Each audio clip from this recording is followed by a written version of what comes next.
back in early 2000, the board and the staff were doing strategic planning, and it just happened. I love serendipity. So serendipity happened in a beautiful way in 2001 when Charlie and Lessie Smithgall were also at the same time looking for some nonprofit organization that would take their home property and care for it in perpetuity for the good of the people of the state and visitors to the state. So they met with us, a marriage was made, and this beautiful piece of property was dedicated to become what we call the Smithgall Woodland Legacy. And it's now going to be the Atlanta Botanical Garden, Gainesville. And with that, they also gave us a $3 million endowment to make sure it was started right, and we matched that with 2. So not only does the new garden have a great parent, the Atlanta Botanical Garden, but we have a great foundation with a $5 million endowment. It's 185 acres altogether. Ms. Smithgall is 104, and she has a life estate in 17 acres on the property, which we are delighted that she's still here and able to enjoy the opening of this garden with us. And in 2004, we built a 5,000 square foot greenhouse and a 4-acre nursery, and the idea was that we would begin to grow the plants that we would use in this garden as we developed it and worked towards opening it to the public. The display garden itself is very small. It's about 5 to 6 acres, but it's very intensively cultivated and very diverse.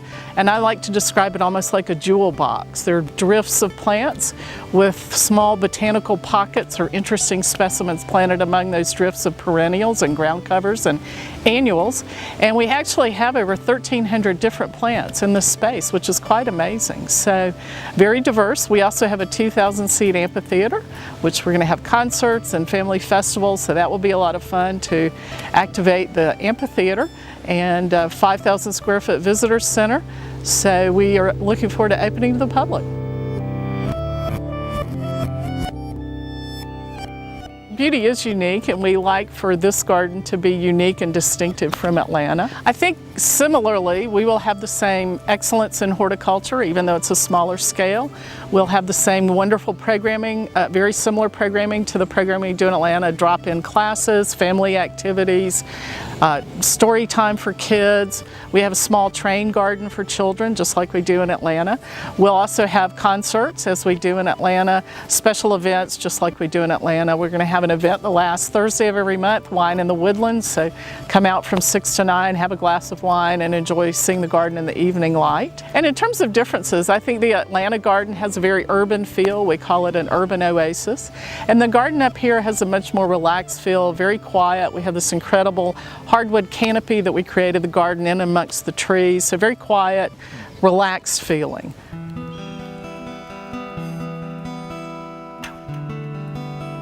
We talk about choreography a lot. How do we have the plants change and move through the seasons, but also through the years, to help people feel, particularly in a woodland of that scale, that they're in a human-scaled space, so that they're not just wandering in the woods, but going through a series of distinctly different garden spaces and horticultural experiences. So what we began looking at was how did we use evergreen plants to help define those spaces, create views to and from the spaces so you felt you got a hint of what was next, but it's more like a strip tease. We didn't want everyone to see everything at once. So very carefully, where did we block views and where did we want to let the views open? So then to get people to stop in each area, we started thinking about what plant palette we wanted to use in each garden, because we didn't want to use the same plants over and over again. And we also had to think about what plants did we pick up there that weren't repeating what we have in the Atlanta garden. Right. So between the two, we expand our collections of plants as well as display. So coming up with colors and themes and fragrance themes for each room, garden area really allowed us to then build a very rich plant palette. I think Mildred and I probably placed every plant on that 12 acres, approved the location or set it down ourselves, which was a lot of fun. So it's a public garden, but we designed it and installed it like you would an estate private garden. So it has that feeling. I I think long-term the vision is we have several gardens that we'd like to create. The next phase would be a children's garden. We hope to begin raising money for that as soon as we open and hope to begin construction in 2016, all things going well. We also have plans for a beautiful stream garden, and the other great thing about this property that you don't get in Atlanta is topography. So the property actually drops 120 feet from this ridge line that we're sitting on, this ridge where the garden is right now, drops 120 feet down to the shores of Lake Lanier. So we want to take advantage of that, create some beautiful waterfalls and pools, and accent that with native plants and ferns along the edges of the stream. We also hope to create a native plant garden in itself. And then the other thing that this property has allowed us to do is expand our native plant conservation work.